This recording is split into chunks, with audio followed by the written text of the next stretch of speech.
Olá, boa noite, tudo bem? Hoje nós vamos falar sobre a graça de Deus.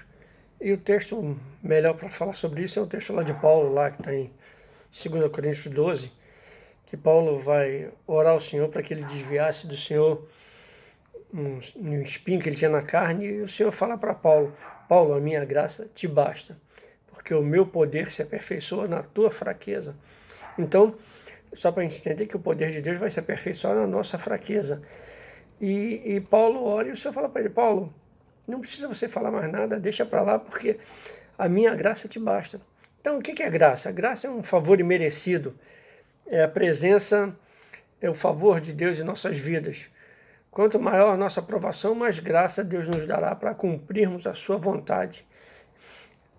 Então, a salvação é um dom de Deus, mas só podemos recebê-la, essa salvação, mediante a nossa fé em Jesus. Fé e obediência, elas não se separam. Fé e obediência não se separam. Então, isso deve brotar no nosso coração, a vontade de servir, seguir e conhecer o Senhor, para que entender e declarar que Ele é o nosso Rei, Senhor e Salvador. Então, devemos entregar a nossa vontade, a totalidade do nosso ser ao Senhor Jesus, porque, como já falei, fé e obediência são inseparáveis. E a graça é a presença, é o amor de Deus em Jesus Cristo, transmitido a nós pelo Espírito Santo. Então, toda atividade cristã, do início ao fim, depende da graça do Eterno. Entendeu? Porque Ele nos concede graça aos incrédulos, Ele concede graça a todo mundo. Então, primeiro, Ele concede graça aos incrédulos para trazer salvação a todos.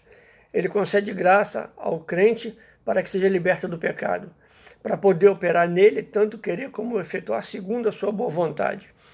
Ele oferece graça ao crente para poder orar, para aprender a orar, para crescer em Cristo, para amar sem querer nada em troca, para dar testemunho de Jesus Cristo. E nós devemos orar sem cessar de buscar a graça de Deus. Porque lá em Hebreus 4,16 diz assim: cheguemos, pois, com confiança ao trono da graça, para que possamos alcançar misericórdia e achar graça, a fim de sermos ajudados em tempos oportunos.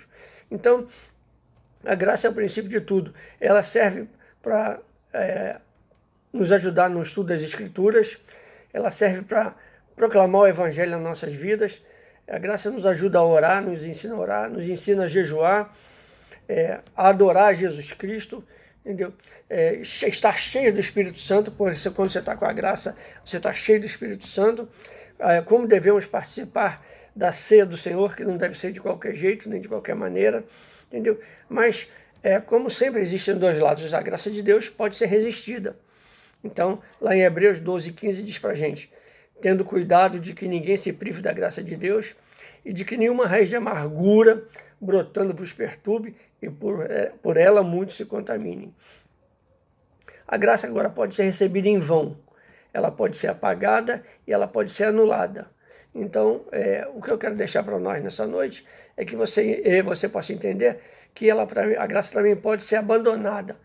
Eu não quero mais, um abraço. Então, como diz lá em Gálatas 5,4, separados estrais de Cristo, vós que sois justificados pela lei da graça, tende caídos. Então, você vê, tem as escolhas, você pode escolher a forma da graça e a forma da desgraça. Fica a teu critério. Então, essa mensagem que eu quero deixar para você. Escolha a graça para você não cair em desgraça. Eu quero te abençoar em nome do nosso Rei, Senhor e Salvador Jesus Cristo, e te dizer: ainda dá tempo.